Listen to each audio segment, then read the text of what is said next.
Kembali lagi pemirsa di Kabar Siang, sejak invasi Rusia ke Ukraina Kamis pekan lalu, sejumlah negara mulai menjatuhkan sanksi terhadap Rusia. Dampaknya pun mulai dirasakan warga Rusia, termasuk sejumlah mahasiswa asal Indonesia yang tengah menempuh pendidikan di sana.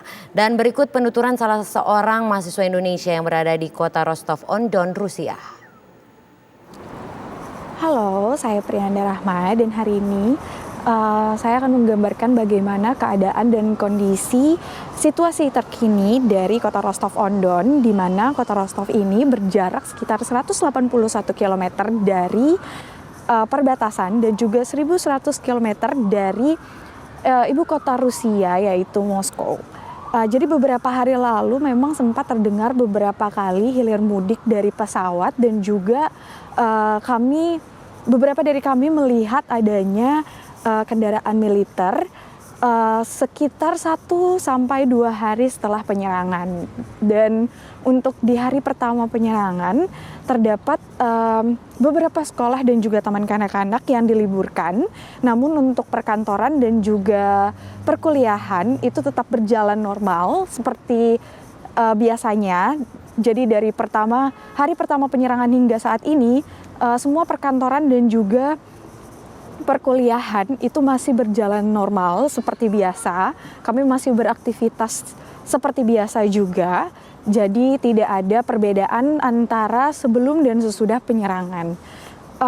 Untuk update dari kepanikan masyarakat sendiri itu sebenarnya sempat ada, di mana kepanikan itu biasanya terjadi beberapa hari kemarin itu dikarenakan oleh sanksi-sanksi yang diberikan kepada Rusia sendiri, di mana banyak warga Rusia sendiri atau dari warga luar negeri yang mengambil uang secara langsung di satu hari yang sama gitu. Jadi mengakibatkan di mana-mana tuh terdapat antrian dan juga beberapa ATM pun kehabisan uang cashnya gitu. Jadi itu terjadi sekitar 1 hingga 2 hari aja sih.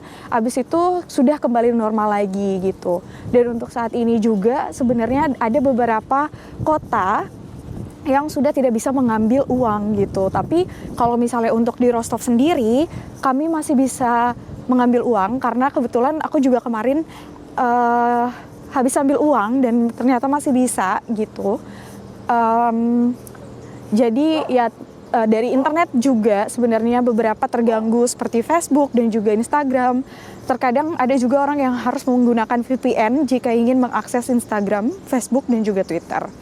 Dilihat dari pendapat teman-teman di Rusia sendiri, maksudnya teman-teman saya dari Rusia, saya juga sempat bertanya kepada mereka apakah mereka setuju dengan perang yang dilakukan ini, dan rata-rata sih mereka bilangnya mereka nggak setuju, dan juga mereka juga sempat mengunggah di Instastory bahwa menyuarakan bahwa mereka tidak menyetujui perang seperti itu. Dan juga tentang pertemuan tentang perundingan bagaimana kelanjutan antara Ukraina dan Rusia. Jadi kan kebetulan tanggal 3 Maret kemarin itu adalah round kedua dari pertemuan perundingan tersebut. Maka dari itu beberapa media memang masih menggunakan berita tersebut sebagai headline-nya mereka. Begitu. Jadi diharapkan untuk cepat selesai tanpa adanya hal-hal yang kurang baik juga gitu. Agar semuanya bisa kembali normal lagi, bisa tidak perlu panik dengan bagaimana caranya mengambil uang dan bagaimana kelanjutan dari tidak bisa mengakses internet dan segala macamnya. Untuk menghubungi keluarga kan pasti juga akan lebih sulit, dan juga kesulitan untuk mengambil uang, apalagi untuk kami sebagai warga Indonesia. Dan juga yang paling terasa sih sebenarnya adalah dari ekonomi juga sih, karena kesulitan dalam mengambil uang dan juga kurs rubel yang sangat turun sekarang gitu. Sebenarnya gak bagus buat kita juga sih, cuman karena kan dari yang biasanya itu 190